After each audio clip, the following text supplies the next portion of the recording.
Welcome once again to Arctic Fire.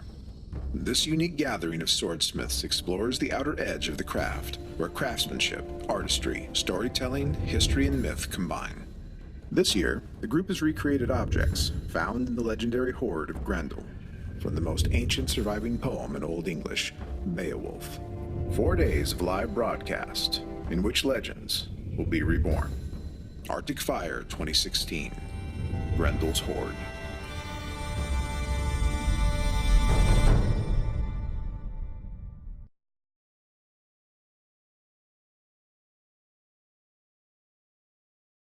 This is a unstructured discussion on what we should be doing, what we did, what we may have done better, and also what we're going to do next time. So, guys, we did it again, despite the better parts of our wisdom. What do you think? Hey, what I'd like to hear is input from the audience on how did you like, you noticed that there was a lot more scholarship in this Arctic Fire, and there was at least a 50-50 mix of hands-on and heads-on, so to speak. What do you think about that? Is that, Dude, buddy, come on. It's not a bee. Now. He's in love. It's a yellow jacket. They're no good. So what do you think about that, guys? Give me some feedback. I'm going to try and pull up the feed on my phone here. And tell me what you guys thought about the mixture of hands-on versus heads-on, so to speak. And I'd be interested to know what people think about the difference between us all making an object in a frantic rush and talking about the making of objects and showing our finished pieces, because it was a very, very different thing for us to do. Very. It was. I mean, the whole idea to have finished objects to bring along was that it would allow us to both do things that we knew how to do and to have a motivation to explore something that we hadn't done before, possibly. Yeah. But And I to be think we able all to bring did along actually. an object that is completed, so to say, rather than rushed together and hopefully completed. Yeah, there's a gloves-off element, isn't there? Yes.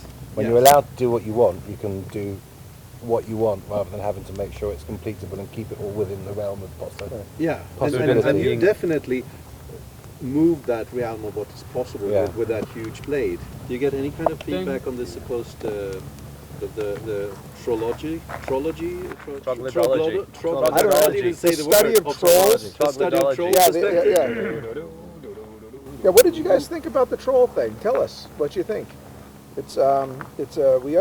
There's recognition that it's controversial, so please do give us feedback on that. But there was a great deal of work that went into that. Jorn Sereno, hey guys, who's the most trolly among you? Oh, that's easy. No, it's Peter. Peter, you'll be sitting there and he'll be telling you something. You're like, really? Oh my God! And he'll realize, he's like, oh, you realize I'm making this up. You're like, God dang it! Yeah. He does, of course. Maybe actually, Peter's not the most trolly. Maybe I'm just the most easily trolled. I think that's probably it, It's isn't a it? question of mix and match. There. Yeah, right.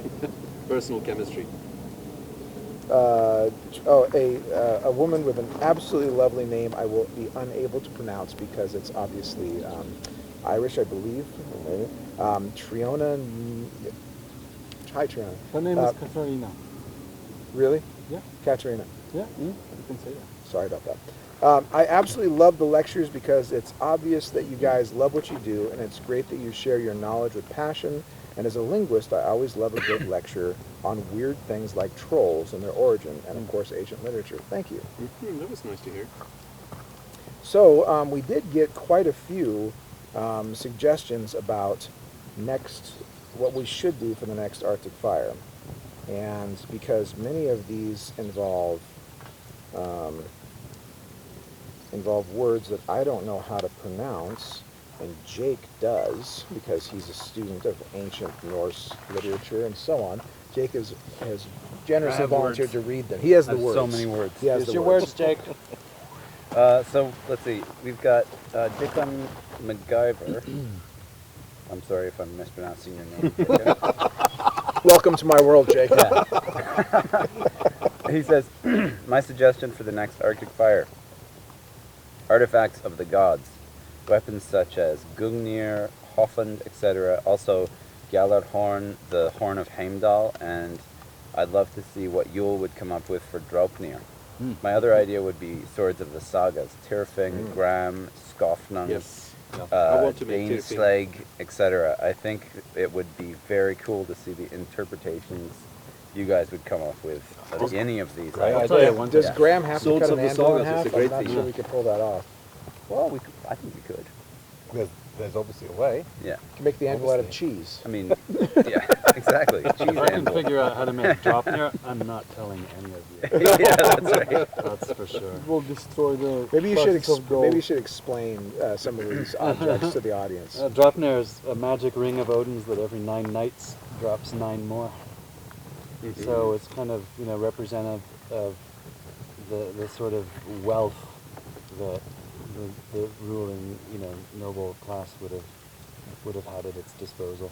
And also ring giving, because yeah, ring giving right, was that's this the kind most of important symbol thing is for, generous, yeah, kingly generosity. So he had which is really so many important. rings to give away. Yeah. He had this magic Have a ring that ring. would You- keep dropping. yeah. Yeah, And well, Ring for you. Tyrfing really brings back if I cheese to could the, get Rings a- for to the theme, everyone. because it was a sword that was supposed to give victory to its owner. It should cut through mail as if it was cloth and cleave shields as if they were cheese. So Oh, wow. yeah. Cheese yeah. shield. And but it's a And- tricky topic because it's a cursed sword. Yeah. Every time you draw it, it'll draw blood. So it has to be approached with some degree of caution, I think. I like the idea of cursed objects. I do too. Yeah. I've always liked the cursed sword myths. I did really like the concept. Remember, we were playing with actually making harpy, the Yes. sickle, like Yes. from the Greek myths. Mm-hmm. It was used to castrate Kronos. Yeah, Kronos. Yeah, and it's- decapitate Medusa. And Yeah. what I love about that is that That's a most nasty people sword. know this sword as the sword of Perseus, and it from that movie Clash of the Titans. It was this like super nice, pretty, gleamy 1980s, wrong. sword with Bobo. polished brass and chrome and everything. But it was such a dark, crazy sickle thing, and it was very wicked. So that would be interesting. And that would someday fit right in with the Swords of Legend. So Yeah. again, if anyone is up for that, So the That's next a great one theme. we have from James Elmsey. Thinking about the next one, I can't help wonder how interesting it might be to look east and even further back in time. Thrace, bronze and gold decorated chariots, the Kurgan tombs that spread from Bulgaria to Kazakhstan. No, not the Kurgan from Highlander. We don't need an Arctic fire about 80 swords. Dude, I love this from Highlander. no, Remember wait. the Here sword we that go. assembled? Remember the blade that was in 3 parts that clicked that is together? very good. The when best we're thing is traveling. the response to that. I can't get it here, but on the response, one guy said, although 80 swords are dangerously alluring. Yeah. The idea be of the title. 80 swords, Dangerously alluring. Arctic Fire 2018. Artifacts. Dangerously alluring. Swords of the How 80s. fitting. artifacts from the 80s. Finally making what you I want to wanted make the make clip when you were together 12. Kurgan sword. You want to make the clip together? Dibs. Do it, man. Dibs. That's cool though. I like the suggestion of doing more Eastern Oh, stuff. yeah. When Or I was even- when we were over in Don't take London, at Owen's Hammer, and we went to the Wallace collection. My favorite part was the Eastern blades. I mean, they were so strange and exotic, Yeah, and very lovely. Yeah. What you think? What else, man? So Trianani Eric says, as Peter mentioned the shamanic aspect, what would you think about the idea of the lake through which Grendel's mother reaches to the warrior, being the mirror of the otherness of Beowulf himself, overcoming it, shamanic aspect of cutting apart body parts, and Grendel's mother as the counterpart to the father-like figure represented by the king, and the mead hall mirrored by the cave. That Definitely makes that. sense. My suggestion for the next event, as someone involved in Celtic studies, I'd love to see the weaponry material culture of the different peoples invading Ireland as it in the Liber Gavola Nacharen Yes. Book of Invasions of Ireland come to life. That would be cool. Oh, So the that's a Liber great idea. Gavola is like this book that describes, I think, 7 waves of invasions, and Yeah. it starts out with initially there's like the Fomorians, Yes. or the Yeah, Flood of Firbolg, the Nanan? And then the two. No, there's I think a couple before the Tua. And there's the Firbolg and the Fomorians, and then the Tua de Danann. Mm-hmm. And then after that, the people of Mill come, and they're basically like the descendants of humans. Right. And they're, yeah, so they were kind of That's a increasingly fantastic thing. mythical. Yeah, and then they kind of eventually, become like fairy, like they kind of become Yeah. she and they're fairy kind of people like later, too. demons, and Yeah. then the gods come, and then Yeah. the humans come, and yeah, Yeah. but they That could they all be have fun. interesting. And we weird would have artifacts. license to make up culture, and maybe because we've talked about this before, the idea of coming up with a kind of collective aesthetic for a mythical culture and making things, Yeah. Sure. and then sacrificing them in a bog. Yeah, that needs to be done. Yule keeps Yeah, wanting us Tony to, keen for that. to Really make something want that. really cool Let's and then make like shit burn and then it destroy or it. throw it into a lake or Eat and it. or eat it. Did you say eat it? I'm gonna eat it. File it down, and then you can. Yeah, in your breakfast cereal Remelt every it morning, a little again, bit every yes. morning. Like those Well, isn't Sofa there people. isn't there Yeah. the myth of the smith that made a sword that wasn't good enough, so he ground it up and Yeah, fed it to his that's chickens? Yule's thing. Well, there's that too. Yeah. Yeah. Yeah. It's, Yeah. is that grammar? No, that's Mimung. It's Ming. Yeah. Ming. Oh yeah, yeah. So Jeroen Zuderwijk says that if you're watching Jeroen, I was doing a presentation in San Francisco where I was talking about saxes and using some of the images that you've put together of saxes, and I was crediting you, but I was mispronouncing your last name as if you were actually an ancient Viking and calling you Jeroen Zuderwijker. And Petter didn't tell me until afterwards, and he was sitting there laughing the whole time at me. That's awesome. But eventually he did let me know. So Jeroen says, a suggestion for next year, the Gay Bolg, the Spear of Cuchulainn. There we go. And that's again, from the Irish mythology. myth. Yeah, Yes. yes. It was made from the bone of a sea monster, the Coinchen, that had died while fighting another sea monster, the Kurid. Mhm. That would be cool. That's also that could be very Alaska. Yeah.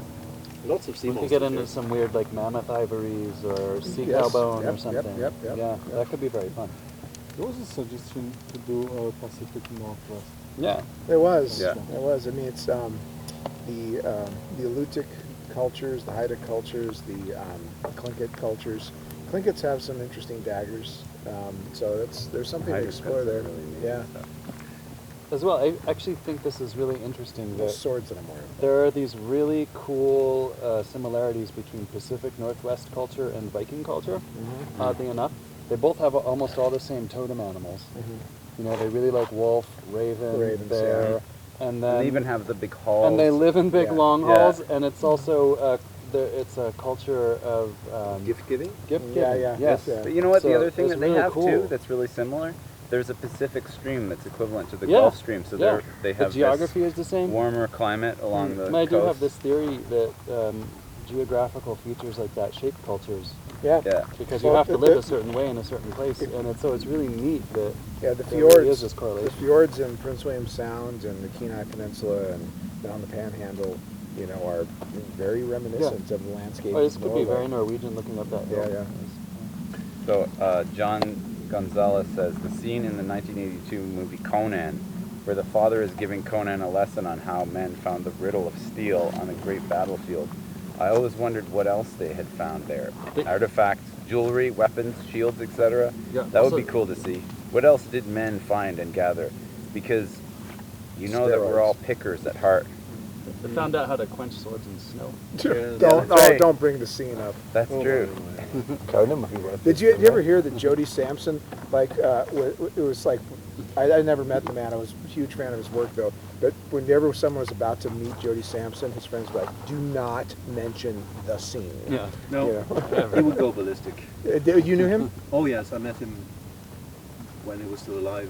He had his studio at the back of Albion's workshop in Wisconsin. So he was there for many, many years. And yeah, he was really involved with his work and had some really strong opinions about things like that. Well, you can't blame the man. No, I of mean, course. It was the most stupid thing ever. Yeah, I'm one of those guys that I'm just terrible. I mean, I don't ever watch that because I do love the movie, but I can't watch it around other people, especially that scene, because I end No. up screaming things like, "Why is the anvil on fire? The anvil's on fire!" You know. Because it's awesome. But hey, guys, there's one thing I would like to use this moment for. You know, this is the rounding off. This is the end of Arctic Fire 2016.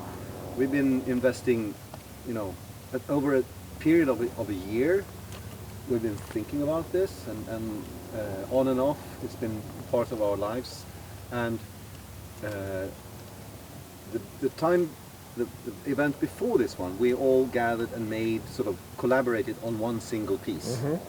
And this time we gathered on a theme of the Hoard of Grendel, and it was also sort of a collaboration.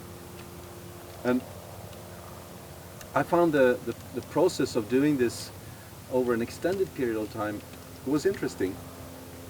How, because you couldn't just do your, even though the idea was that you brought your own work to the scene, you couldn't just do your own thing. It also had to correlate to the story of Grendel, and then some idea of, okay, it is a hoard, which implies that these objects belong together, or at least they belong together originally. So they need to somehow communicate on. So there were, I mean, we talked about this a lot. Yeah. And I mean, we can't go over all of that in just like a half an hour talk, but there's one aspect of that which I find, I'm curious to hear how you think it affected your own work and how you approached it. In what ways was it different from how you work normally? Like, did it allow you to do things, or was it just stifling and limiting? You know, do you have any ideas of that? Did it open any doors? Well, maybe you should start by talking about the meta story. Maybe. I think there's, yeah. Well, when we met in Uppsala, we talked about the hoard and just the fact that it's a, you know, it's a hoard from myth, and it's a hoard of a troll, and it has to do with like a mythical treasure that belongs to a fantasy creature. So it allows you to basically do anything. Who knows that where Grendel was, and who he fought, and where he went to get or gather his treasure. So in a way, it's an incredibly open project. You can do just about anything, which is in one way fantastic, but also if you have no limits whatsoever, it could just be very, very watered out, like a homeopathic theme. You know, you just dilute it with new ideas until there's no coherence whatsoever. And Peter, I think you were the one who first brought up this thing with how, you know, if we do choose things, it might be wise to choose them on a similar basis. Yeah, I think that we need to think about if we are doing something next time.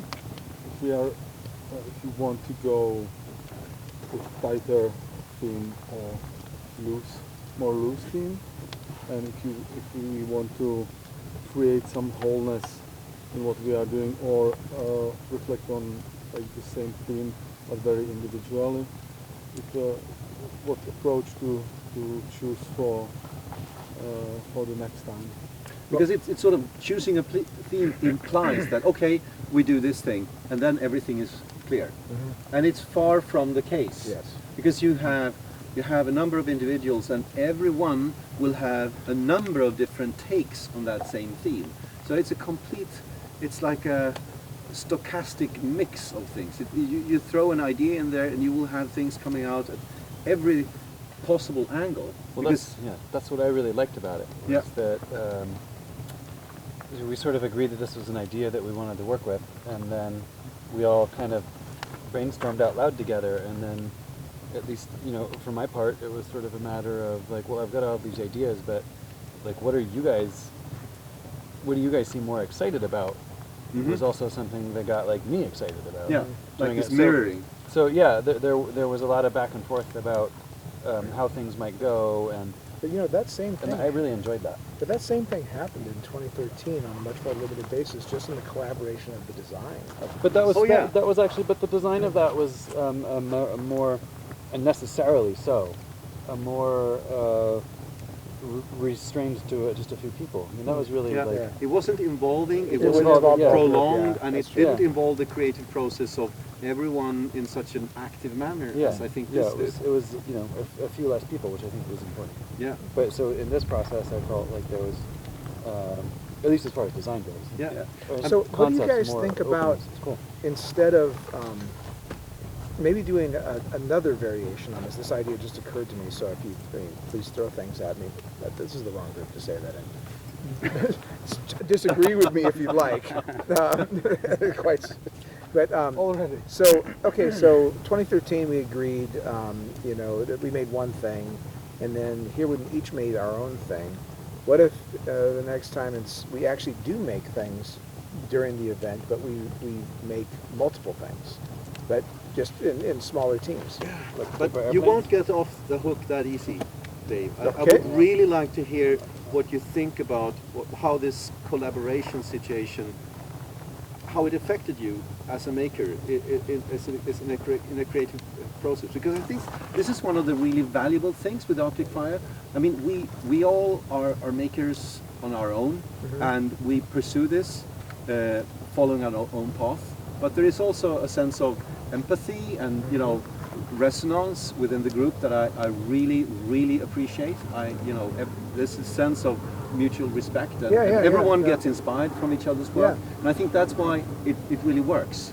But it can also push you outside your comfort zone. Oh, that definitely was outside and my comfort zone. that can be both disturbing but also really, really valuable, because you have to explore things that you sort of a little bit stay away from normally. I mean, I'm talking of this for myself here, and this way of working, it's easy to take parts of that process for granted, because you might think that an idea of a project is automatically shared, but it's not.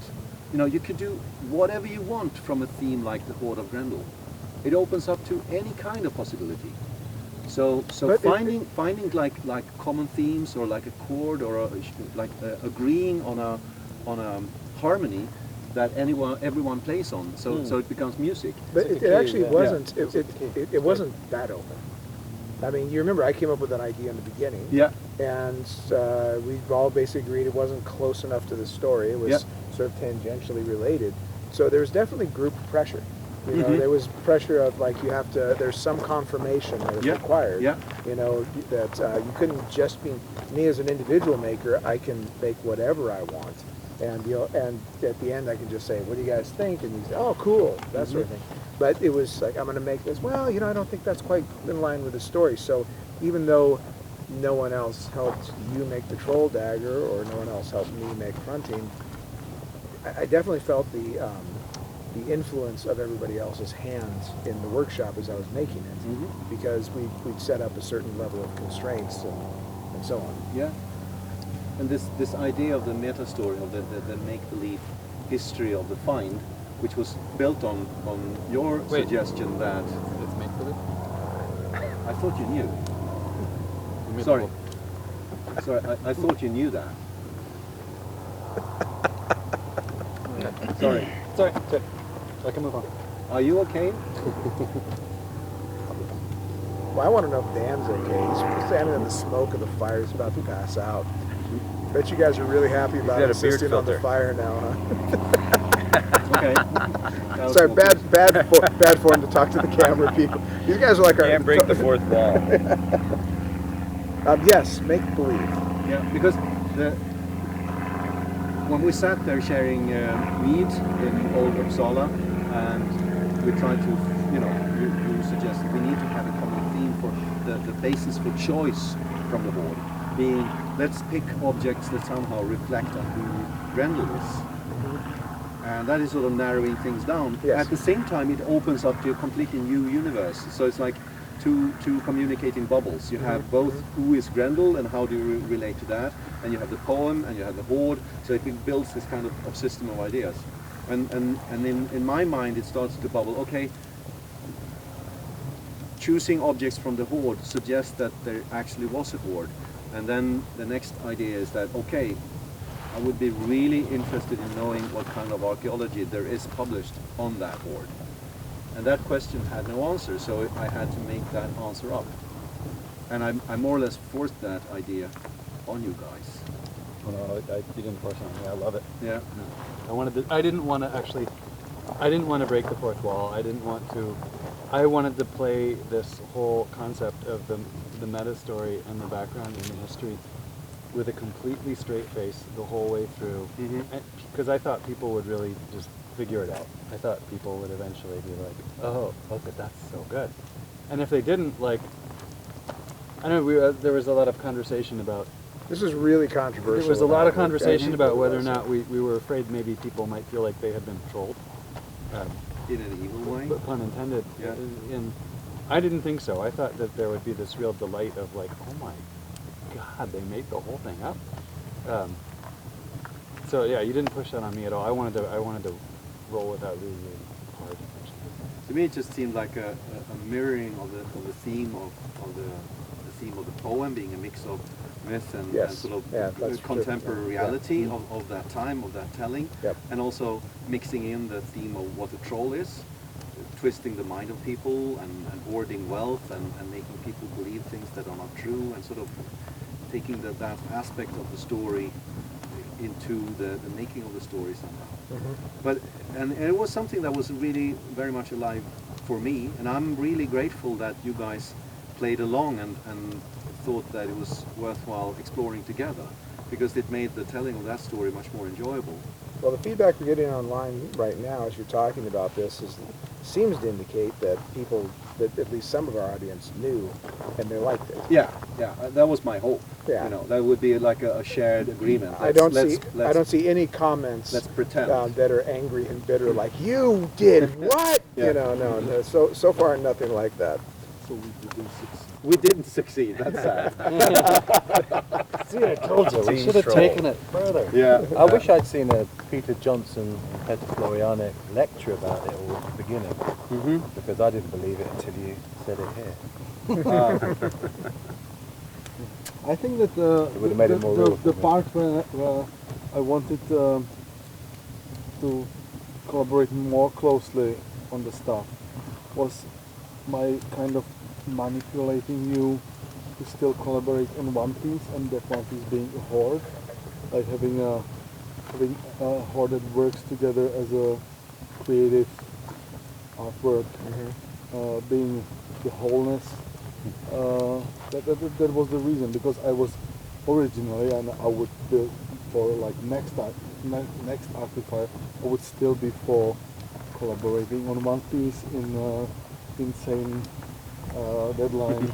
You know, That would be what I would like to after do. this one, I mean, you know, we were just Okay. commenting on that we're all pretty tired anyway. I mean, we were kind of like, well, we were so tired last night. But we're not as tired as we 2013. No.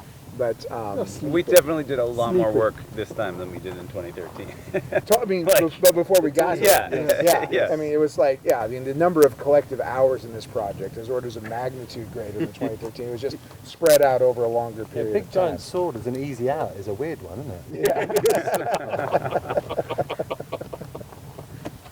But yeah, I think Fronting is, for me at least, I don't have any piece that I've ever done that I put more hours into.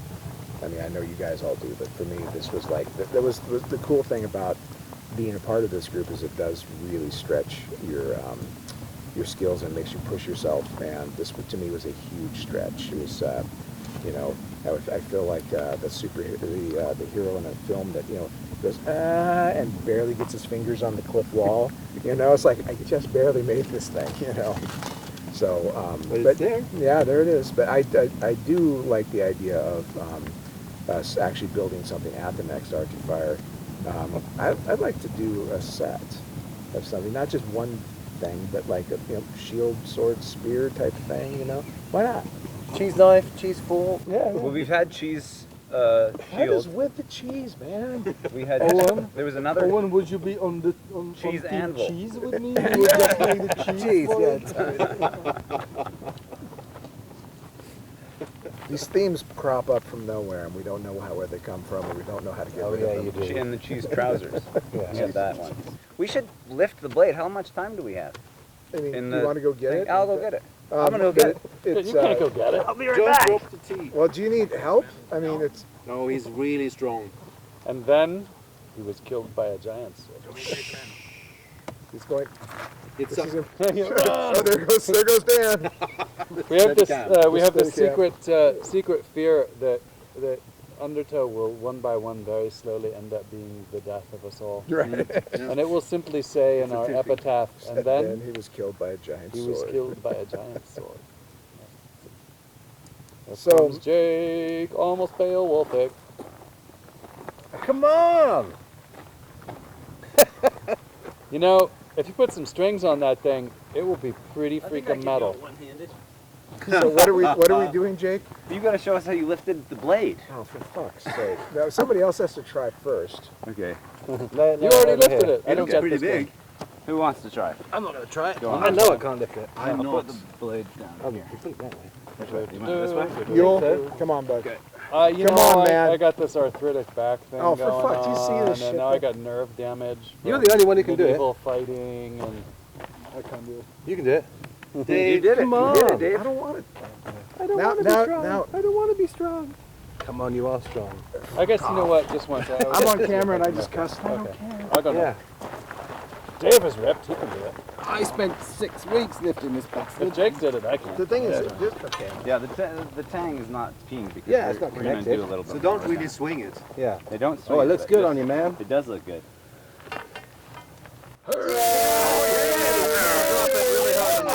Nice. Nice, Dave. And he's That's definitely what the you put his strongest back out. of us here. Okay, here we go. Come on. Oh, yeah. But you have to, oops. Yeah, you gotta be careful with the back on palm. there. She's not attached. Yeah, okay. See, we're not on permanent attachment here. I'm using my knee though. Okay. Yeah, use the knee. Oh! But that's it. That's as far as I I go. gotta try with the Not knee. quite The birdie knee like thing. it. Yeah, the knee thing. Sorry, I didn't mean to give it You away. gotta do it. Yes, yeah. Did you knee? I a little bit. He did, I didn't okay. do it the first time, but. Yeah, no, he didn't do it the first time. So you did like the. Let's see. Yeah, just brace that wrist on the knee helps. like The knee you're not helps, yeah, actually yeah. putting it there. I can't do it. I'm seriously impressed with you guys. I'm always impressed with Ah. these guys. Yeah, Oh, I we thought are I'd already impressive healed that folks. wrist. Yeah. That's why Ow, I'm not doing it it. hurts your Oh, hands. that's gone. That's the thing. You got to grip it so hard. Yeah. Anyway, No, I never Beowulf liked was a Beowulf. bad dude. Never liked him, but he was definitely He was a strong. hard. yeah, he was. I No never fun. liked him either. No, he's No. a bastard. Yeah. Never liked him. I was You wanna always wait? on the troll just side. gonna nonetheless. Yeah, Yeah. cocky, No, trolly kind of guy. not cocky. And me? Easy, easy. So you In, could. I think you could do Nagasaki, like a they spin play attack with hockey this with though. It's just stopping Don't the problem. kill. Yeah.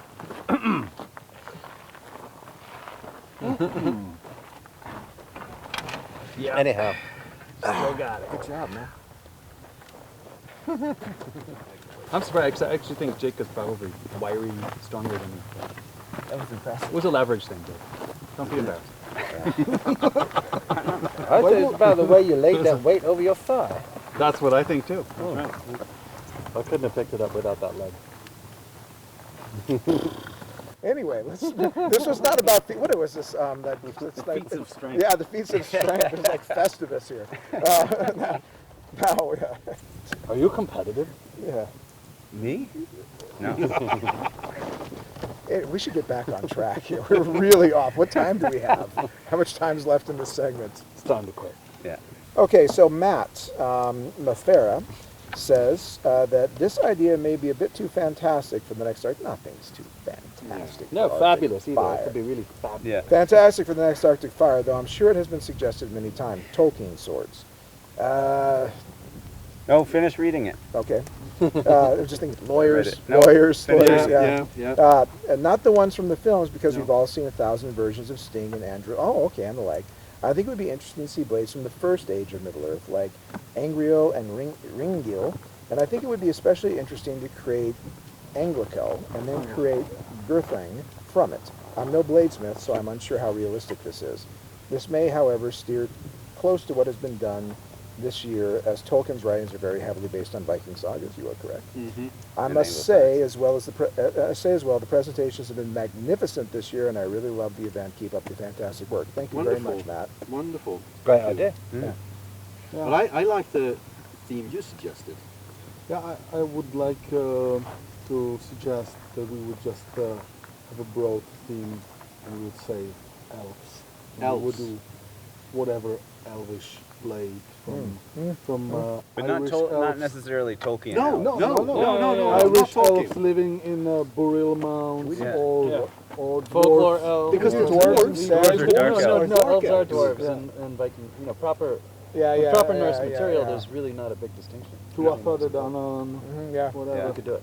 Because you have the otherworldliness, you have the connection to whatever history you want to place them in, but they are elves. And I'll they are give different. us a warning though. We're going to do that. If we stay on a project like that for 1 or 2 years, we may come out of it and find that the rest of the world has aged by Yeah, hundreds of years. I'm ready for it. That's true. That's a good point. I'm gonna have to grow some pretty hair. That happened to me once already.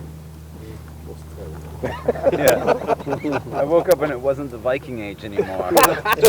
He's still trying to adjust, but he's doing pretty well, you know. All right. Well, I think we're winding down. Do we agree? Possibly, yes. All right. So, any final thoughts before we go off the air, guys? Thanks for anyone who was watching. Well, yeah, Yeah, I want to thank thank you for all people for trading being suggestions. interested in the first place. That's Yes. really Yeah, awesome. it's really fantastic like, to get feedback like Very this. humbling. That's that, cool. yeah, Yes. the number of people that find this sort of thing interesting. Yeah. If you told me 20 years ago people would be interested in anything remotely like this, I would have said you were crazy. And now Yeah. it's actually a pretty strong subculture. Yeah. Yeah. It's fantastic. Cool. Well, it's been an honor having you all here in my home, in my workshop. This is the third time we've done it, and Now go the fuck home. that was not what I was going to say next. But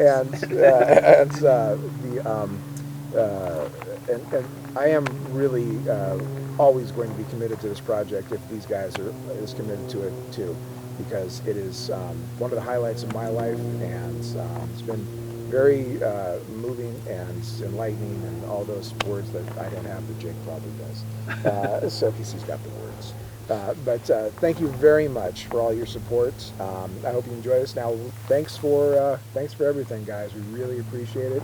And cameraman really wanted a good shot. He was about to go over a line. So until the next Arctic Fire, we're signing off. Good night.